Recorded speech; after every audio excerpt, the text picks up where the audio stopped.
dengan pemecahan masalah dalam berbagai konteks. Misalnya kalian suruh orang tua kalian, coba mau pergi jalan-jalan nih liburan semester ini, kira-kira kemana ya? Nah, coba ada yang bisa. Kalau semester ini kita mau liburan, kira-kira Alfi mau kemana? Ke Mickey Mouse. Mickey Mouse, itu gara-gara apa? Enak, terus banyak wahananya. Terus, nah jadi pertama kalian untuk pergi liburan pasti kalian menentukan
menjadi lebih sederhana.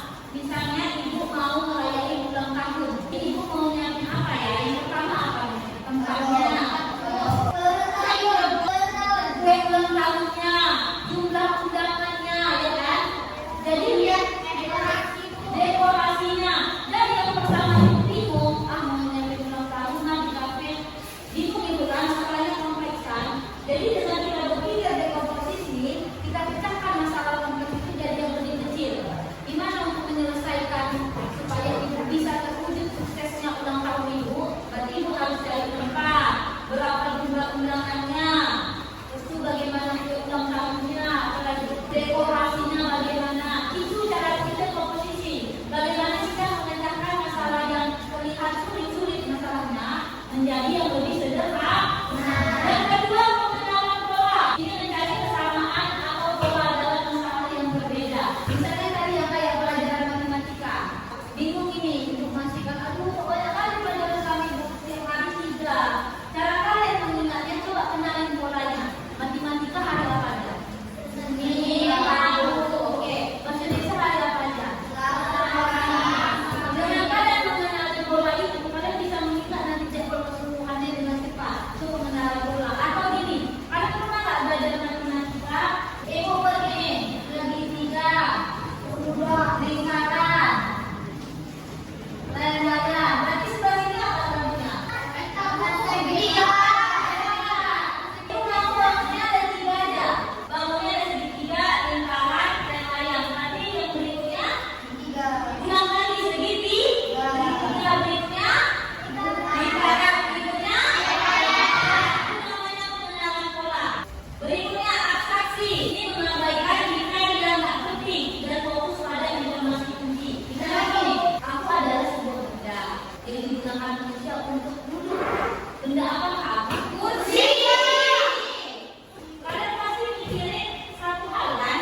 Dari banyaknya informasi yang dikasih, kalian baca sebuah cerpen atau novel. Aku bilang, di mana tempat anak itu sekolah? Pasti kalian nyari tempat-tempat dia yang bersekolah kan? Ada kalian cari siapa aja tokohnya, bagaimana latarnya, bagaimana alurnya, nggak ada kan? Berarti itu kalian abaikan detail yang tak penting. Kalian fokus pada informasi yang mau dituju apa. Dengan tebak-tebakan, misalnya apa adalah sebuah benda yang dipakai ketika hujan. Kira-kira apa ya?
abstraksi gimana? Lakukan saat berenang dan aku berfungsi untuk melindungi mata dari air. Apa itu? Kacamata. Dipakai waktu renang. Apa aja tuh kalau dipakai waktu renang? Kacamata renang, lampu, banyak kan? Lalu Kak, kasih tahu lagi informasi yang bisa berapa jawaban? Nah, hebat sekali. Jadi kita Kak. Oke, waktu ini fotoin Kak. Dalam berkoordinasi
Kakak bisa bantu di sana, Kak. Mana? Kelompok sini ada masalahnya? Baru diapain? Ya sama ya, semuanya ya.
Yang bisa simpulkan